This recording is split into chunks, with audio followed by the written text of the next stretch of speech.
আন্দোলন যেন হয়ে উঠেছে নাগরিক জীবনে নতুন এক নিত্যভোগান্তির নাম। প্রতিদিনই ঢাকার কোনো না কোনো গুরুত্বপূর্ণ সড়ক অবরোধ করে চলছে কোনো না কোনো আন্দোলন। এ যেন হয়ে উঠেছে জনসাধারণকে জিম্মি করে মুক্তিপণ আদায়ের আধুনিক প্রথা, যাতে বাড়ছে জনদুর্ভোগ, অর্থনৈতিকভাবে ক্ষতিগ্রস্ত হচ্ছে রাষ্ট্র। এই সমস্ত আন্দোলন কি শুধুই প্রতিবাদের ভাষা, নাকি কোনো রাজনৈতিক এজেন্ডা বাস্তবায়নের অস্ত্র? ভাই, আমার জন্য, দেশের জন্য, সবার জন্যই সমস্যা।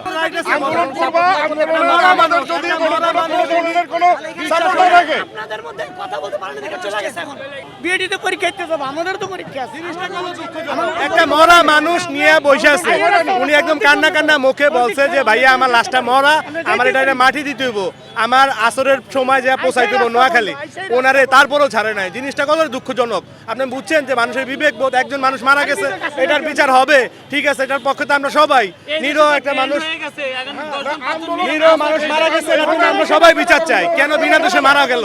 কিন্তু একটা মানুষ মারা গেছে, সেই মানুষটা নিয়ে যাইতেব না। এই যে খালি একটা অ্যাম্বুলেন্সের ভিতরে, যারা ফ্রিজিং অ্যাম্বুলেন্সও না, তো এই মানুষটার ক্ষতি হইতেছে না, মানুষটা ফুলে উঠতেছে না, তো এই মানুষটার উনি বলছে দইরা দেখেন যেটা মরা, তারপর ছাড়া দেন, তারপর ছাড়ে নাই। জিনিসটা কত দুঃখজনক। আমাদের সেই বিবেক হয় নাই। হাজার হাজার মানুষকে কষ্ট দেওয়ার কোনো মানে আছে? লক্ষ লক্ষ মানুষকে কষ্ট দিচ্ছে। আমি 1 ঘন্টাও হলে না, আমার ওয়াইফ হাসপাতালে ভর্তি, আমি খাবার নিয়ে যাব, আমার গাড়িতে খাবার, সে বারবার ফোন দিচ্ছে কখন আসবা কখন আসবা। আমি বলতেছি রাস্তায় আমি আটকায় আছি। নিয়ম বহির্ভূত ভাবে সবকিছু হচ্ছে। এটা কোনো জীবন, মানুষের জীবনকে বিপন্ন করে যদি রাজনীতি হয়, সেই রাজনীতির দরকার নাই তো। সে জানে যে তার বাবা কিভাবে উপার্জন করে, সে কি জানে যে কিভাবে স্কুলের বেতন দিতে হয়? আমার ছেলে পড়ে, আমি জানি না। আমাদেরকে এইভাবে ভোগান্তির মধ্যে ফেলে দিয়ে, এটা কোন নিয়মে বলেন এইভাবে আটকায় রাখতেছে?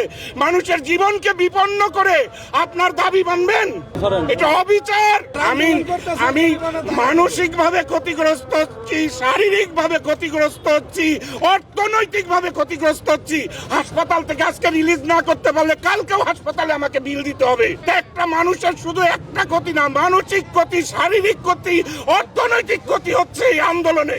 আমি যদি ভুল বলে থাকি আপনারা বলেন আমার কথা কি ভুল? News express, desk report, Dhaka.